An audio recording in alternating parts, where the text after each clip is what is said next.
So for this engine build that's specifically made for the street, I put a lot of parts for reliability, safety, and looks. So starting it off, it's a Non Hemi with the governor fully removed, the oil sensor removed, and for anyone who doesn't understand why, the governor is removed so that you can get a higher RPM, which will get you more speed. And the oil sensor is removed just in case those bolts come loose, which is really unlikely, but again, I wanted to make this as reliable as possible, so the oil sensor is removed and the hole for it is filled in with a bolt. Next, I have, before that, I removed the gear to the crank. And the reason I did that is because it's basically just dead weight once you remove the governor. So that is unnecessary.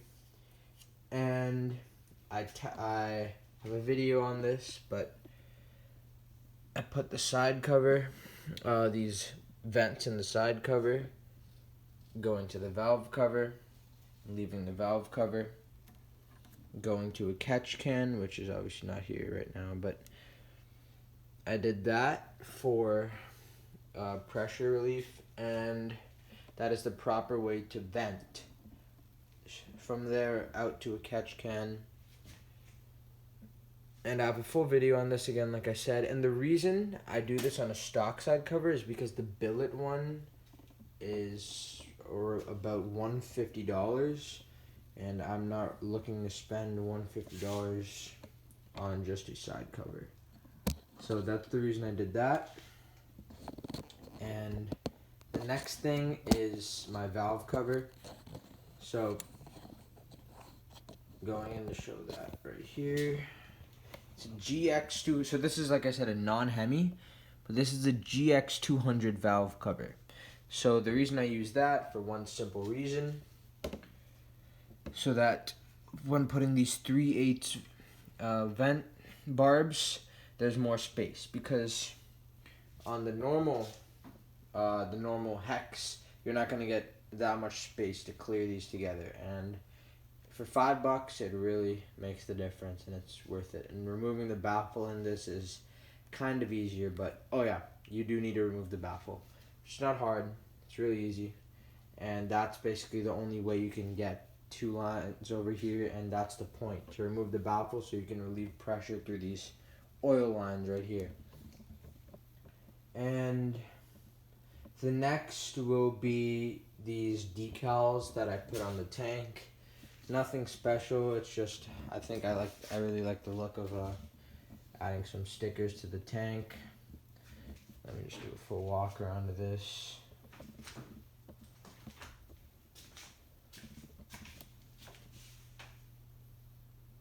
Yeah, so I have these stickers on here, and these are really cheap. Obviously, you don't need to do this. This was just because I like the way it looks. And in total, this was around $10 for the sticker set on Amazon. So the next thing is this 3/16 to 1/4 connector that I have here with the 3/16 things that I bought. But yeah, so what I did was this carburetor, which I'll get to in a second. This VM22 comes with a really long 3/16 line. You basically cut it a little bit and use that line right here, and you use that to make sure you're getting enough fuel. Basically, the reason I have it is for two reasons: one, because of looks, and two, so I can watch my fuel as it's going into the carburetor, because I like to see what everything's doing. So yeah, like, trust me, if they made 3/8 line that were completely clear and were strong enough, I would get them, because I like to see through everything. But yeah, so I have that, and the reason I left this part black, actually this is not a 1/4 to 3/16, this is 3/16 to 3/16, because the stock one is 3/16. The reason I left this one black is because I wanted to have it thick, because this is where the heat's coming from, and that's why I needed to leave the stock layer over here on. So yeah, then there's the fuel line right there. Then next I put the I painted the side cover pearl white. Nothing too special about that. That's just something I do in every single build for looks. And I have a red pull start upstairs that I'll be showing in the next fully completed, because not everything is on here right now. And I have 18-pound springs in here. I'll get to the reason why at the very end on why I didn't go heavier springs. And there's a port and polish, which I recommend. It's free. Just takes a little bit of time. You go in, you can see the port. Let me try to get around that a little bit.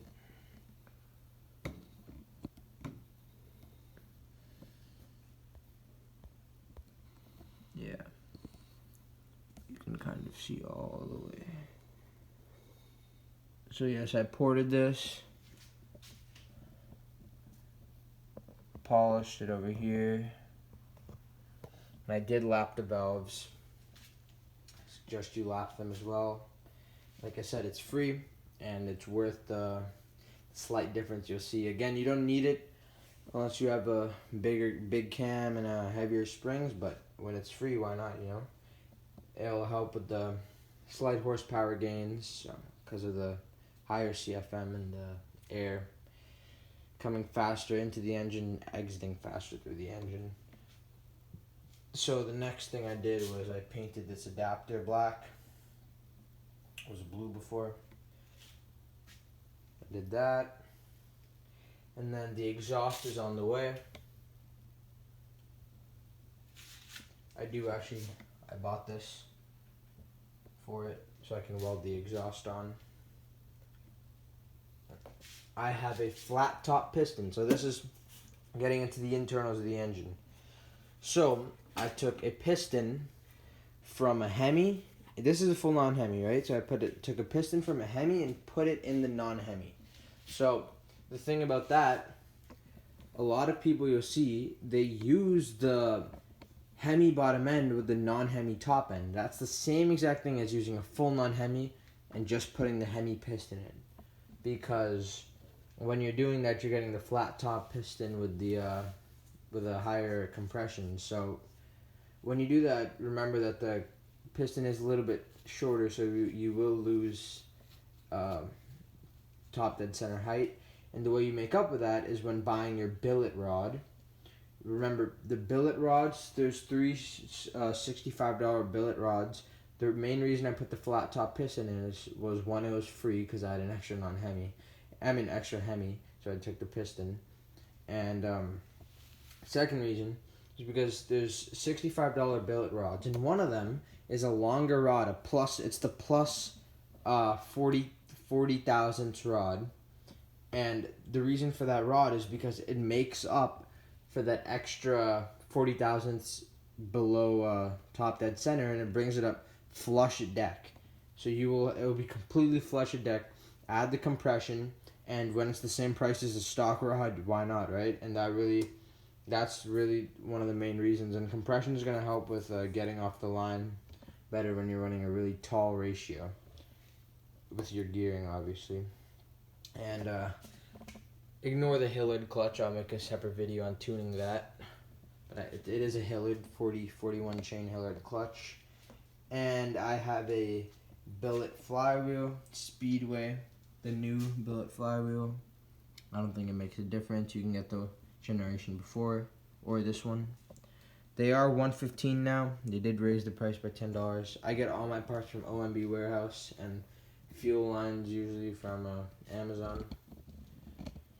And next, I have a thick head gasket. Like I said, the piston's at top dead center, so head gasket is a 27 thousandths head gasket, just in case it slaps the head, which I doubt it will, but it's always good to put that on for safety.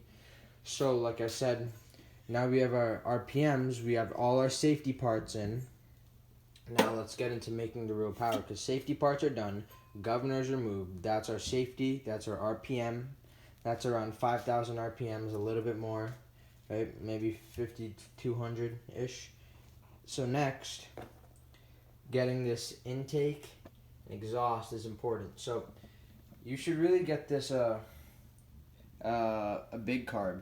So you could get the flat slide or a round slide carburetor. This is a round slide VM22 Chinese Mikuni. For me, this was free. And if you have bikes around like this, a bunch of bikes have these style carbs, you can just take one out, or you could buy the kit, the Chinese kit. They don't make a difference. Chinese are genuine. You could save your money and get the Chinese, and you'll realize there's really no difference. And the reason I mainly did this is obviously for the RPM gains from using the restrictive small carb. Also the horsepower gains, and third will be your main reason I did it. My favorite reason, not main reason, favorite reason is the throttle. You will see the difference. Your throttle is going to feel awesome, as if it's a real motorcycle type of thing. So, yep, that's one of the main reasons I did that.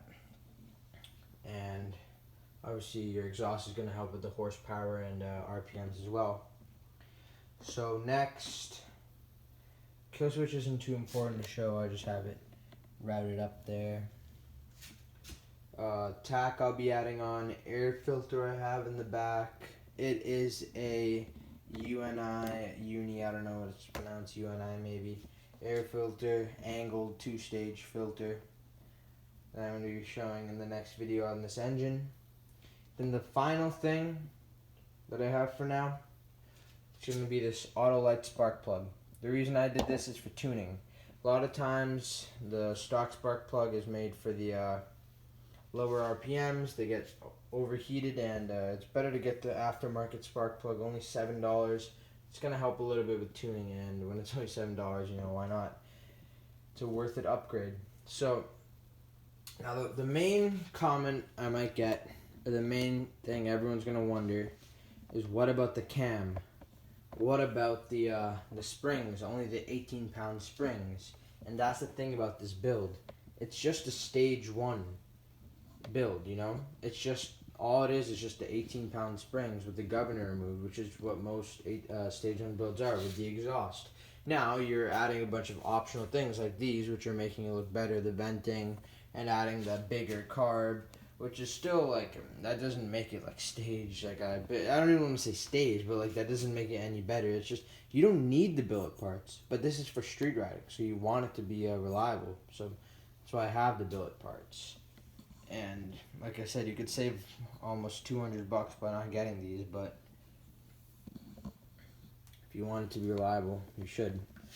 And the reason I went with the 18-pound springs is because I'm hitting the speeds I want to. If I want it to go heavier springs, that means I need a bigger cam.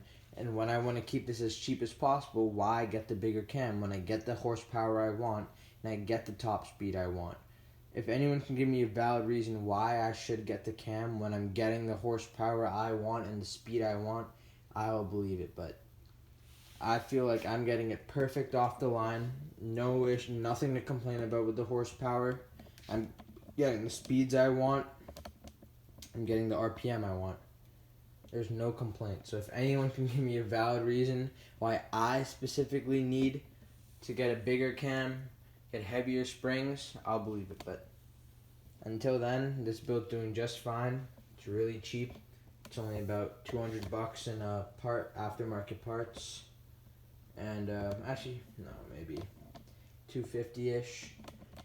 But like I said, there's a lot of optional things that you don't need. You don't need these 3 things right here. You don't need the stickers. You don't need the billet parts. You basically just need the bigger carb, bigger exhaust, heavier springs. That's not that expensive, so it's a really reliable build. And in the next video, I'll show you the complete engine build with the Motovox Stretch Street bike that it will be on.